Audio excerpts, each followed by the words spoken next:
Hai, saya Mr. Di sini. Mari kita tengok matematik tingkatan 3, bab 2, bentuk piawai. Cari nilai dalam bentuk piawai tanpa menggunakan kalkulator. Kalau tanpa menggunakan kalkulator, mari kita tengok satu tips utama.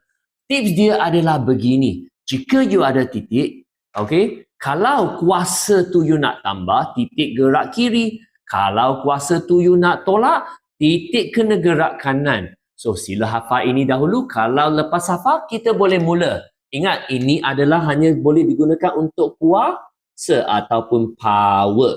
Mari kita mula. So, langkah dia adalah begini. Teknik utama dia ialah sentiasa pilih yang besar. Artinya, kalau ada 5 dengan 4 kuasa dia, sentiasa tukar jadi 5.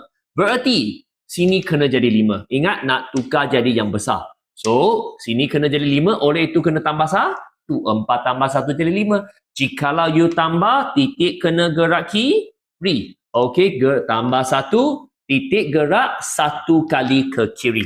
Artinya sekarang anda akan dapat 4.2 darab dengan 10 kuasa 5, tambah dengan titik kat sini sekarang, artinya 0.16.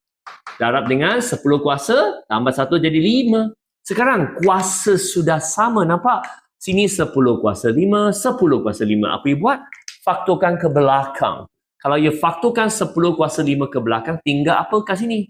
So, ini sudah hilang, ini pun sudah hilang. Tinggal 4.2 tambah 0.16. 4.2 tambah 0.16. Artinya akan dapat 4.36 darab dengan 10 kuasa 5. Siap? Itu.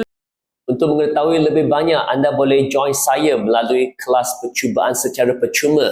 Cuma kena WhatsApp ke nombor ini, kami akan membantu anda.